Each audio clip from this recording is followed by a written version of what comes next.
Bonjour peuple de Dieu, c'est le pasteur Jérémie, aussi connu sous le nom de pasteur Loïc. Nous voulons écouter la parole de Dieu pour la semaine, mais avant tout, nous voulons commencer par une parole de prière. Alors en signe de révérence à notre Père Céleste, baissons nos têtes et prions ensemble. Dieu Tout-Puissant, Dieu de gloire, Dieu de merveille, Dieu de prodige, Saint des Saints, merci pour ta grâce et ta fidélité. Merci de nous amener encore une fois de plus dans ta présence. Et nous prions afin que tu nous accordes encore de pouvoir, Seigneur, rentrer dans la profondeur de tes mystères. Nous venons aussi nous humilier au-devant de toi, implorant ta compassion et ta miséricorde, afin que tu nous purifies, que tu nous sanctifies par ton sang et que tu puisses prendre le contrôle de ces moments, de l'air, l'atmosphère, tout autour de nous et en nous, dans notre corps, dans notre âme et notre esprit. Nous remettons toutes choses dans tes mains et que tout ce qui s'oppose à la révélation de tes mystères contenus dans ta parole soit lié, chassé, renvoyé dans les gouffres de l'enfer au nom de Jésus-Christ.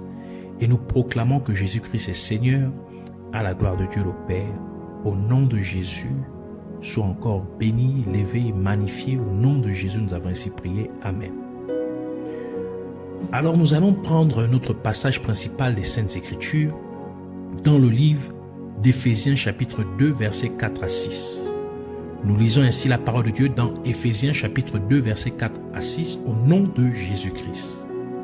Mais Dieu, qui est riche en miséricorde, à cause du grand amour dont il nous a aimés, nous qui étions morts par nos offenses, nous a rendus à la vie avec Christ.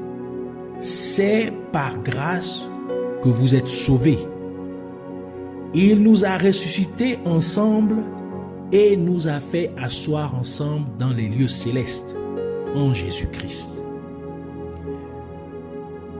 Que le Seigneur bénisse sa parole, qu'elle vienne pleine de grâce, de vie, de bénédiction et de profondeur au nom de Jésus-Christ. Alors pour cette semaine, le Seigneur voudrait nous parler de « Dans la présence céleste ». Le titre de notre enseignement ainsi pour cette semaine est « Dans la présence céleste ». En tant que chrétiens, nous avons le privilège d'être fils et filles du seul et véritable Dieu. Je reprends. En tant que chrétiens, Dieu nous a fait le privilège d'être fils et filles du seul et véritable Dieu qu'il est. Nous avons la grâce d'être appelés enfants du Dieu très haut. Mais malgré le fait que nous sommes les fils et les filles de Dieu, pourtant, nous expérimentons très peu de Dieu, ou que nous soyons rassemblés pendant notre communion fraternelle. Donc chaque fois que nous venons dans la présence de Dieu, la plupart du temps, nous expérimentons très peu de la part de Dieu. Cela ne devrait pas être le cas, car la parole de Dieu dit dans Psaume 16, verset 11, il dit « Tu me feras connaître le sentier de la vie. Il y a d'abondantes joies devant ta face, des délices éternelles à ta droite. » Par ce verset biblique, nous comprenons donc que lorsque nous sommes en face de Dieu, nous sommes supposés expérimenter beaucoup de bonnes choses. Mais ce n'est pas le cas dans la plupart des assemblées des chrétiens. Et la raison pour laquelle nous expérimentons très peu de bonnes choses venant de Dieu dans nos rassemblements est parce que nous ne comprenons pas les principes de Dieu quand il s'agit des rassemblements de l'Église.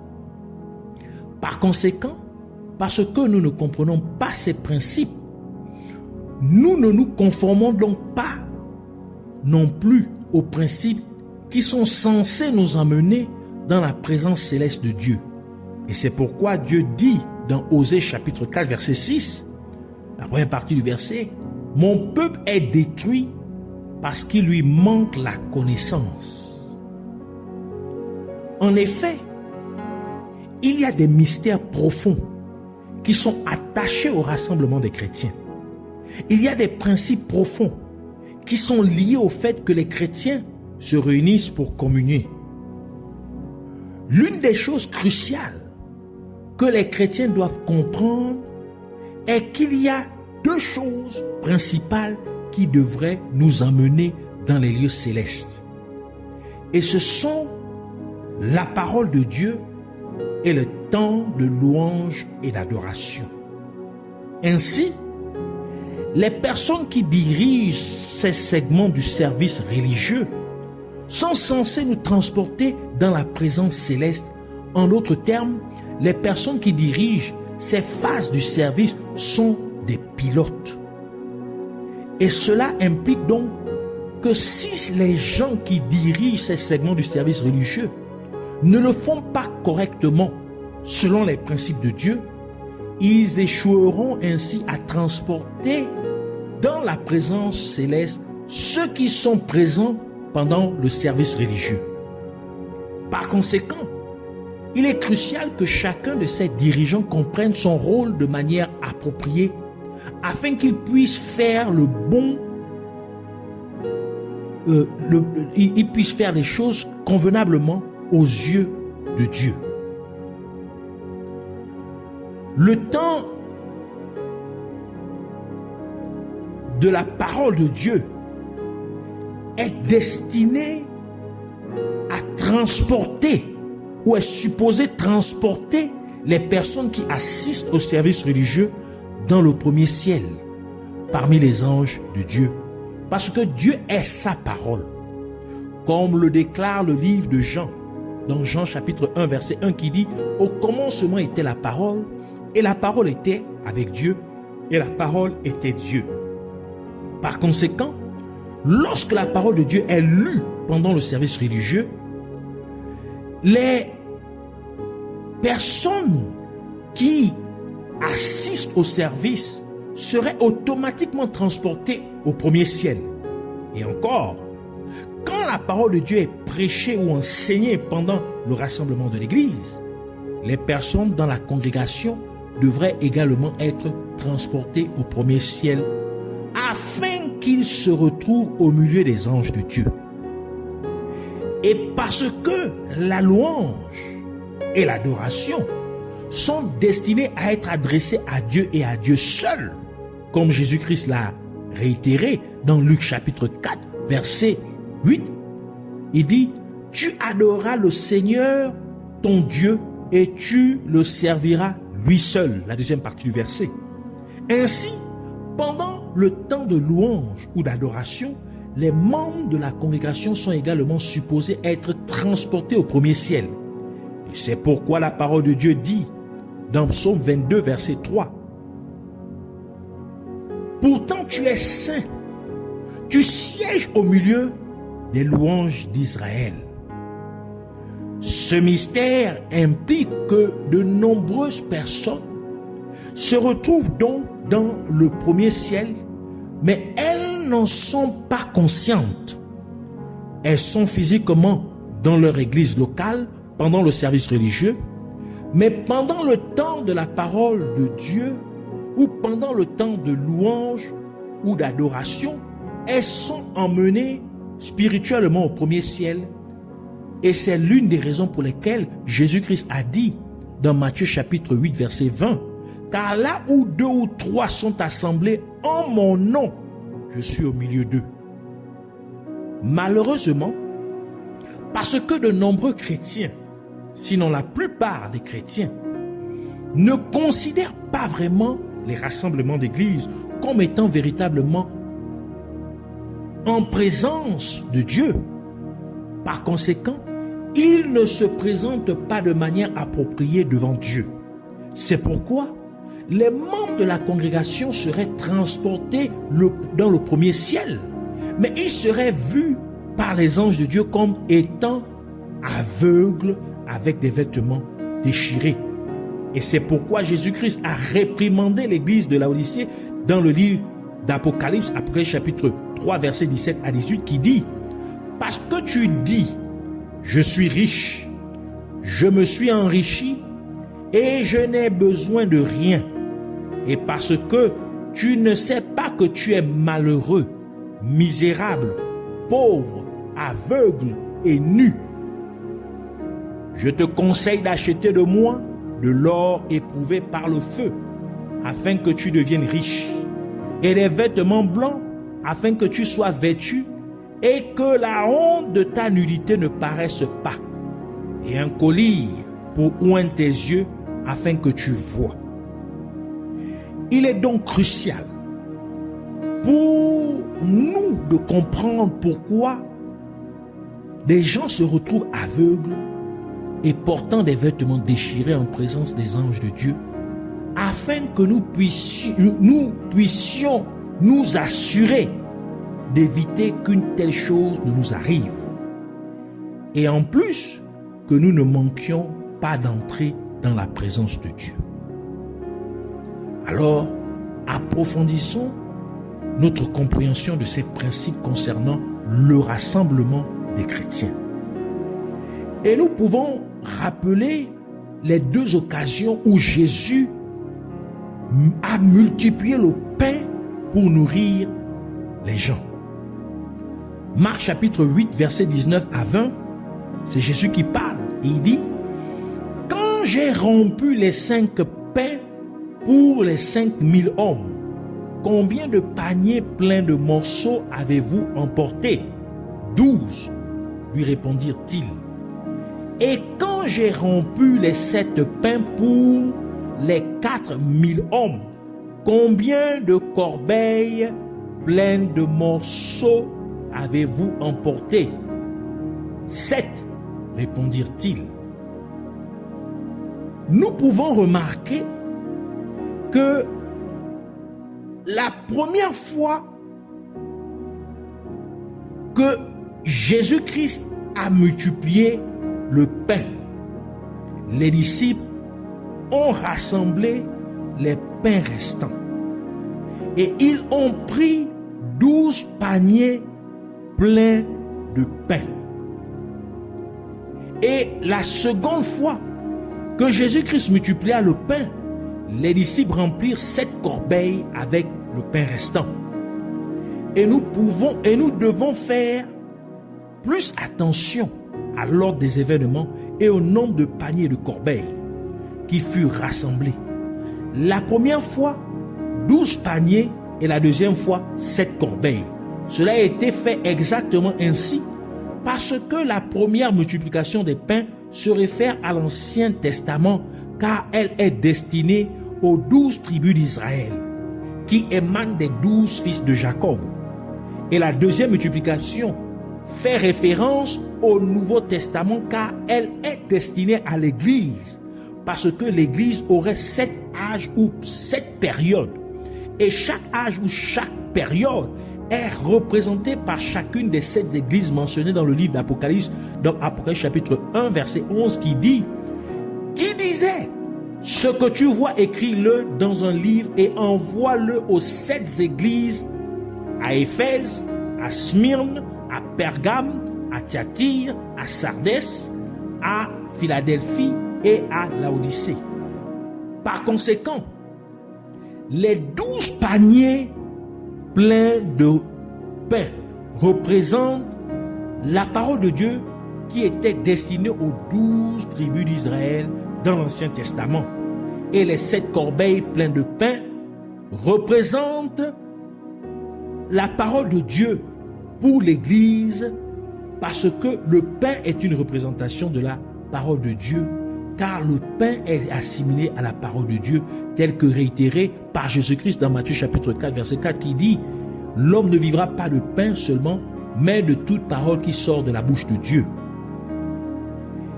Et nous remarquerons aussi que les 2 fois où Jésus multiplia le pain restant fut rassemblé dans des paniers ou des corbeilles. Et cela a été fait ainsi afin d'accomplir l'instruction suivante de Dieu dans Deutéronome chapitre 26, verset 2 qui dit « Tu prendras des prémices de tous les fruits que tu retireras du sol dans le pays que l'Éternel, ton Dieu, te donne. Tu les mettras dans une corbeille et tu iras au lieu que choisira l'Éternel, ton Dieu, pour y faire résider son nom. » Donc, le peuple devait cueillir les prémices dans des corbeilles. Il devait aller les manger, donc il devait rassembler les prémices dans les corbeilles et il devait aller les manger dans un endroit précis, un endroit où Dieu a choisi d'y mettre son nom. Et où est le lieu où Dieu a placé son nom si ce n'est pas dans la maison de Dieu?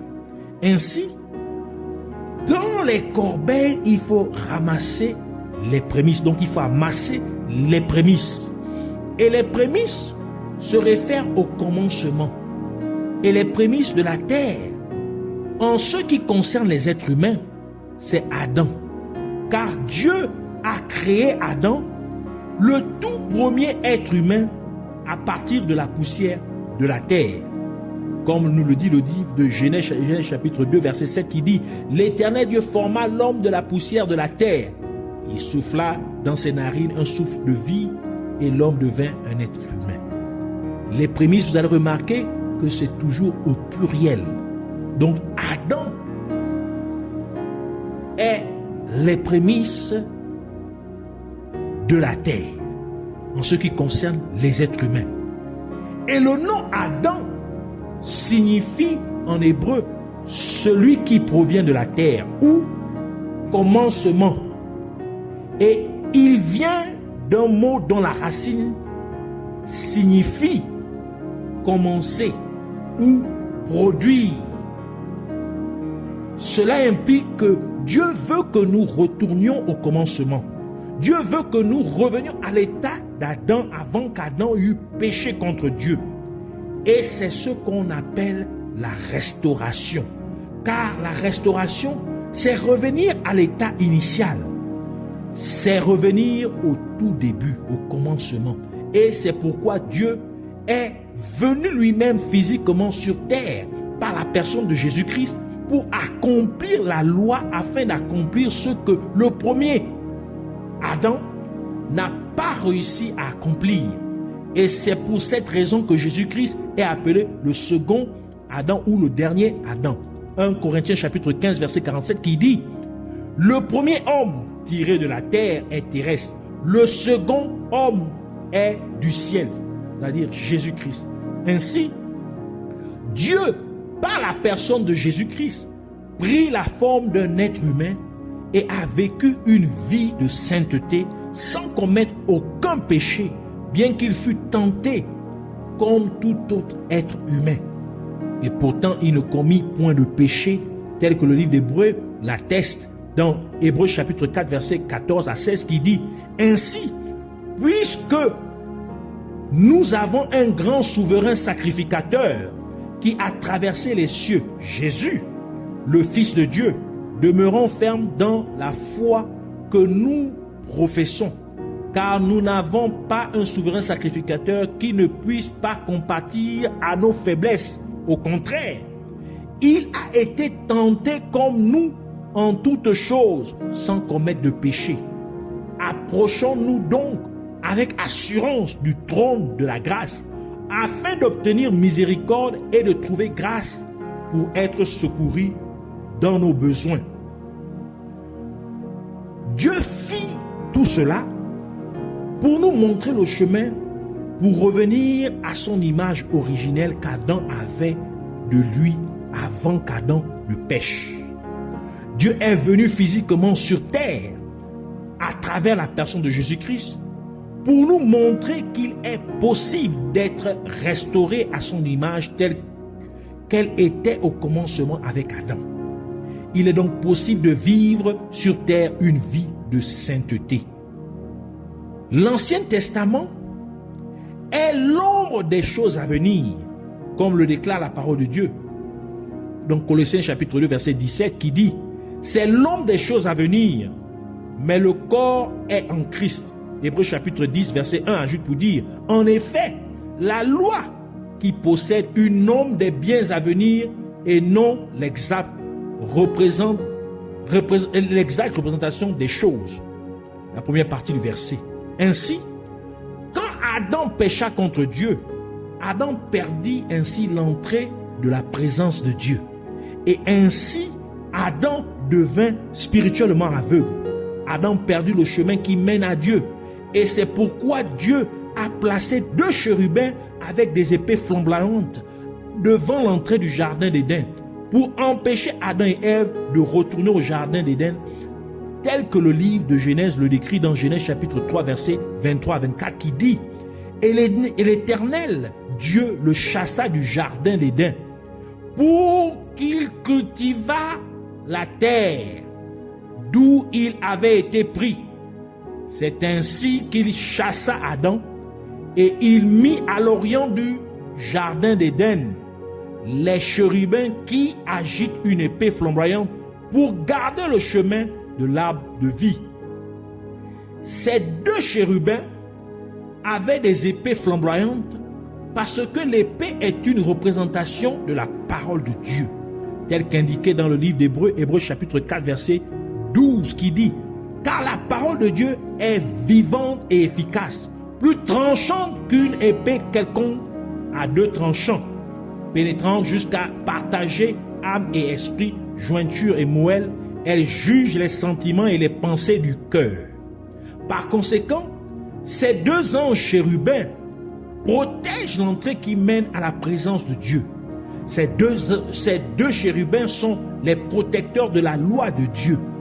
Et c'est la raison pour laquelle, lorsque Dieu ordonna à Moïse de construire l'arche de l'alliance, il lui a demandé de faire 2 chérubins d'or sur le propitiatoire, comme indiqué dans le livre d'Exode, Exode chapitre 25, verset 18, qui dit « Tu feras 2 chérubins d'or, tu les feras d'or battu aux 2 extrémités du propitiatoire. » Ainsi, les 2 chérubins furent placés sur le propitiatoire de l'arche de l'alliance, contenant les 10 commandements de Dieu.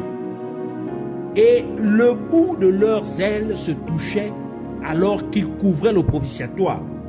Cela signifiait qu'ils protégeaient la loi de Dieu. Et c'est pourquoi pendant le temps de la parole de Dieu, ou pendant le temps de louange ou d'adoration, les gens sont transportés dans le premier ciel pour se tenir devant ces 2 anges chérubins de Dieu, afin que le peuple puisse être pesé par ces 2 anges de Dieu dans une balance pour voir combien chaque personne pèse par rapport à la parole de Dieu, donc par rapport à la loi de Dieu. Par conséquent, le principe stipule que lorsque les chrétiens se rassemblent pour communier et que la parole de Dieu est lue, automatiquement les personnes présentes au rassemblement sont transportées spirituellement dans le premier ciel. Quand le prédicateur prêche, si la prédication ou l'enseignement est selon la vérité de la parole de Dieu, le prédicateur transporterait donc le peuple dans le premier ciel. Donc il fera en sorte que le peuple soit transporté, soit transcendé dans le premier ciel. Mais si c'est un enseignement ou une prédication qui n'est pas conforme aux saintes écritures de la parole de Dieu, le peuple ne serait pas transporté dans le premier ciel. Cela impliquerait que ce prédicateur n'est pas un bon pilote. Et nous pouvons rappeler que nous qui sommes représentés par l'église de Laodicée, parmi les 7 églises d'Asie, nous devons récolter les prémices, ce qui signifie que nous devons recevoir la parole de Dieu qui nous ramène à l'état originel d'Adam, avant qu'il eût péché contre Dieu.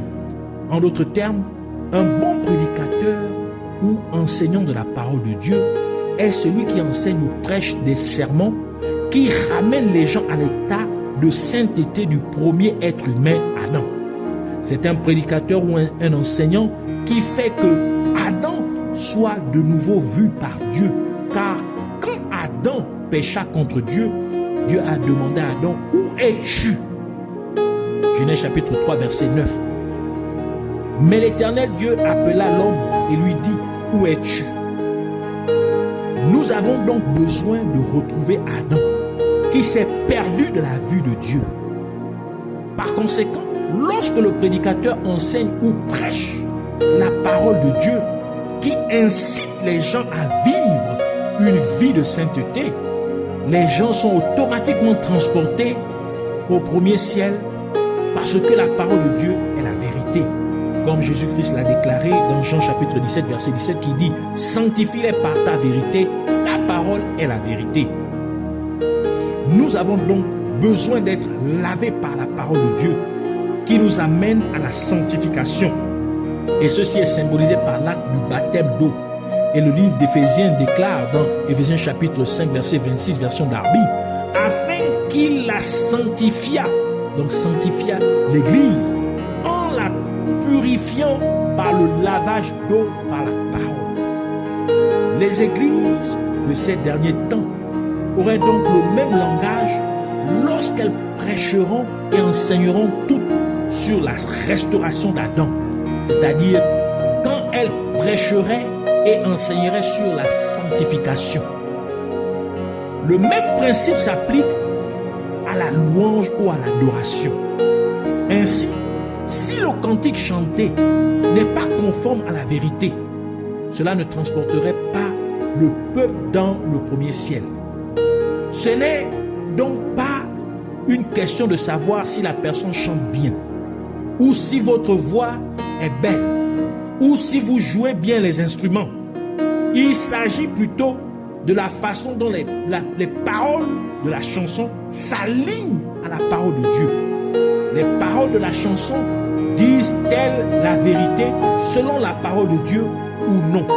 Car Jésus-Christ a dit dans Jean chapitre 4, verset 24, Dieu est esprit et il faut que ceux qui l'adorent en esprit et en vérité. Nous ne devons donc pas adorer ou louer Dieu avec des chants qui ne sont pas conformes à la parole de Dieu. Nous ne devons pas essayer de louer ou d'adorer Dieu avec des chants dont les paroles ne sont pas alignées à la vérité de la parole de Dieu. Et de plus, Jésus-Christ a ajouté dans Jean chapitre 4, verset 23, « Mais l'heure vient, et elle est déjà venue, où les vrais adorateurs adoreront le Père en esprit et en vérité, car ce sont là les adorateurs que le Père demande. Par conséquent, ceux qui adorent Dieu doivent être fils et filles de Dieu. En d'autres termes, Dieu cherche à être loué et adoré par des personnes nées de nouveau, c'est-à-dire des personnes qui ont sincèrement accepté Jésus-Christ comme leur sauveur et Seigneur, c'est-à-dire des personnes qui ont fait de Dieu leur Père. Cela signifie que Dieu désire que les chrétiens l'adorent et le louent avec des mots alignés sur la vérité contenue dans la parole de Dieu. Dieu veut que les chrétiens l'adorent et le louent avec des chants dont les paroles s'accordent à la parole de Dieu. Cela implique également que les chrétiens ne doivent pas s'associer avec les non-croyants pour adorer ou louer Dieu, car Dieu cherche à ce que ses fils et ses filles l'adorent. Or, le non-croyant n'a pas fait de Dieu son Père. Être transporté dans le premier ciel n'est que la moitié du chemin pour arriver dans la présence même de Dieu. Car vous devez vous rappeler que beaucoup de gens se retrouvent devant les deux anges chérubins de Dieu, gardiens de la loi de Dieu, et pourtant, ces gens sont aveugles et portant des vêtements déchirés. Et la raison pour laquelle beaucoup de gens se présentent devant ces deux anges de Dieu étant aveugles est parce qu'ils manquent la révélation de la parole de Dieu. Et c'est là que chacun est pesé sur la balance par ces deux chérubins, car ces deux anges de Dieu pèserait chaque personne pour savoir quelle teneur de la révélation de la parole de Dieu elles auraient reçue. Et c'est pourquoi le livre de Proverbes déclare dans Proverbes chapitre 29, verset 18, « Quand il n'y a pas de révélation, le peuple est sans frein. Heureux s'il observe la loi. » Ainsi, un bon pilote, pendant le service religieux, est celui qui transmet la révélation de la parole de Dieu aux personnes présentes pendant le service religieux, car c'est la révélation de la parole de Dieu qui amène les gens à obéir à la parole de Dieu. Matthieu chapitre 13, verset 23 qui dit « Celui qui a reçu la semence dans la bonne terre, c'est celui qui entend la parole et la comprend. Il porte du fruit, et un grain en donne 100, un autre 60, un autre 30. » Rappelez-vous que nous devons récolter les fruits dans les corbeilles.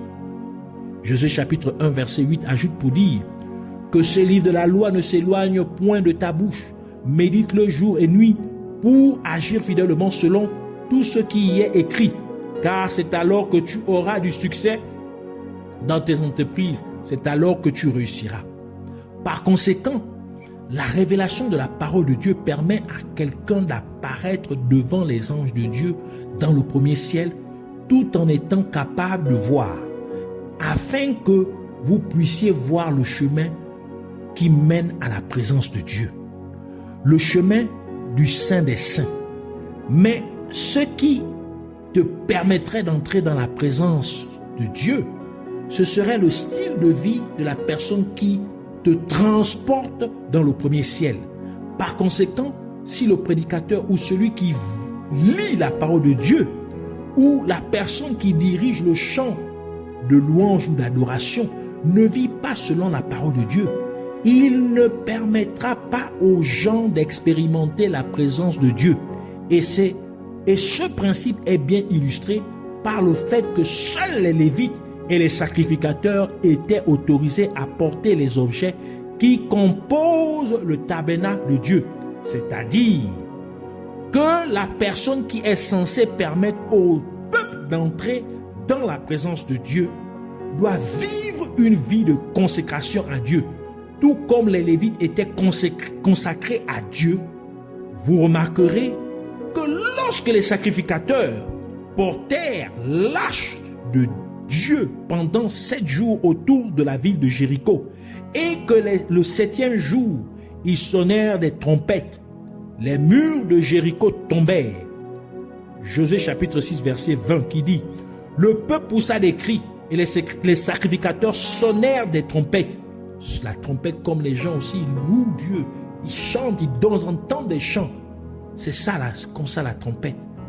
Lorsque le peuple entendit le son de la trompette, il poussa des cris, de grands cris, et la muraille s'écroula.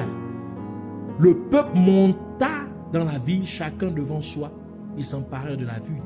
Donc ils ont expérimenté la gloire de Dieu, parce que les murs de Jéricho, les grands murs de Jéricho, de la ville de Jéricho, s'écroulèrent d'eux-mêmes.